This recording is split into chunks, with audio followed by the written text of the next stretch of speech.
Good evening. I wanted to speak today on feeling behind in life. You're going to see me looking down some because it helps me keep my thoughts better together. But I've been in transition in every sense of the word. I am in midlife, hormones going all over the place, and I've said that previously. I'm also physically moving. Right now I'm in an Airbnb, and I will be leaving here today. No later than tomorrow though, but and headed to another location because my new place will be available, Lord willing, this coming Saturday. But that said, a lot of transition in every sense of the word going on right about now.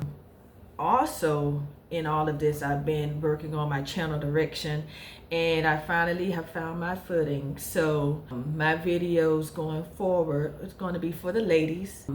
And if any guys that are watching, you get something from it, God bless you. Let it be encouraging, of course, to you as well.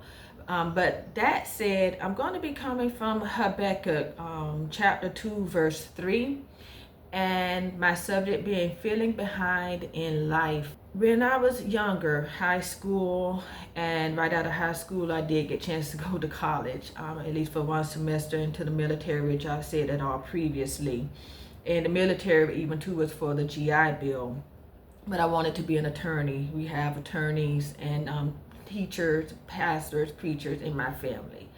But that said, I have since made my peace about not being an attorney, and especially, God bless all attorneys that's out there, the ones that I work with, but that is not something that I would want to do, though I love, my station and my position with the legal aid I'm at.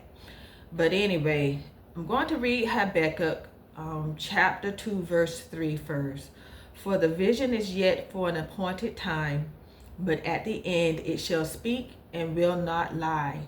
Though it tarry, wait for it, because it will surely come and it will not tarry. That's the NIV version. And tarry means to wait.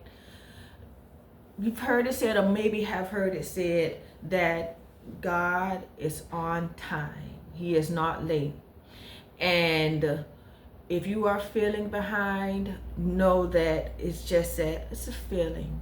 Now, I have mentioned in a previous video the Jeremiah 29:11, which we are all familiar with.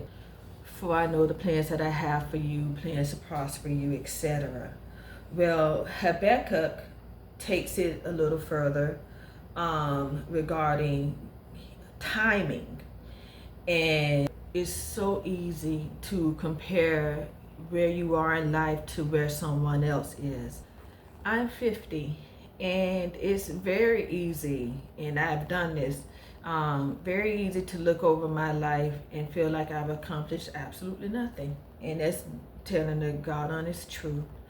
I've been married, divorced, been to college, not completed a degree, been in the military, didn't graduate the military, or graduate from there because I got hurt in basic training. It was in those times though now, and I couldn't have put it any better myself than what these notes have, but understanding that God was working in me. He was working on me. He was teaching me to trust him more, to lean on him more. And we know the scripture, all things are working together for the good. We just have to put our lives in his hands, put our decisions, put everything there. And it's easier said than done because of just life, just experience, different things that we go through. God has really done a work in my life, and I understand that now. We're going to make Habakkuk 2 and 3 practical. I'm going to read it from the notes here. Not verbatim, but I just love how it's broken down. So first thing you want to do is write the vision down. Write down your dream. Write down whatever it is that God has given you, or whatever it is that you're trusting him for. So you want to write it, and you want to write it plainly, word for word, step by step, whatever it may be is how you want to write it. Next, you want to wait for it, which can be, of course, the hardest part. I had mentioned in my story time video how some years back I had my children to write down what it was that they wanted for Christmas, and how after they would make the list, how we would pray over it and then put them away and wait with expectancy, and the Lord came through. So wait for it, wait for it with expectancy. And then lastly is trust. It's easier said than done to wait, and it's easier said than done to trust. In our humanness, patience, and just using myself as an example, and I've said this before, patience is a virtue, but I've not been the most patient person, and that's throughout my life, even as a kid. So, but the Lord has blessed me, and I've come a long way. And as far as like trusting Him with everything that I've been through up to this point in my life, I've had no choice but to trust in God and to lean on Him. I said in another video, and I keep going back, but it's coming back to memory. But even through long nights, health scares, you got to trust in God. For every day that you have, trust Him.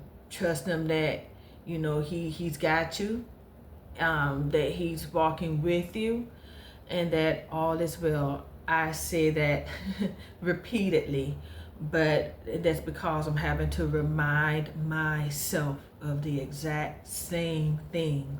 So it is a repetitive action. It's a daily choice, and it has to, you have to do it on a consistent basis. Trust God. Now, in your waiting and trusting, you may still feel like you're behind or running out of time. But again, God's schedule is not like ours.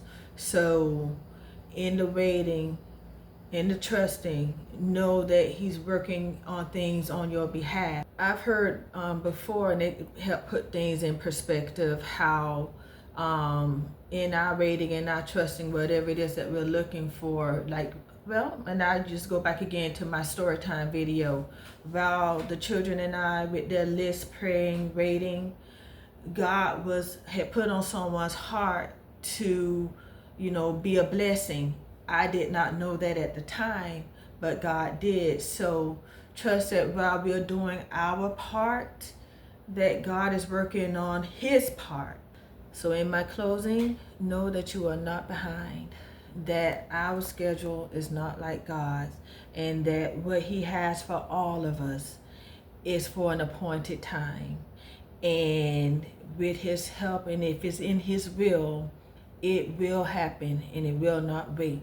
In our humanness, it's so very easy to feel like we are behind, that it's not going to happen, and all the things that happens that can distract and just discourage us. But at the end of the day, know that it is well, that you're not alone, that we're all on a journey together. And wherever we are in life, so long as we have our life, God is still good, and He's got us. I say that so much, but it's so true. If this video resonated with you, please like and subscribe to my channel. It would be appreciated. My name is Candace. Also, if you could share it with another woman in your life, or someone you believe can really use some motivation and encouragement and needs to know that they are not behind, share it, and that too would be appreciated. And until next video, bye for now.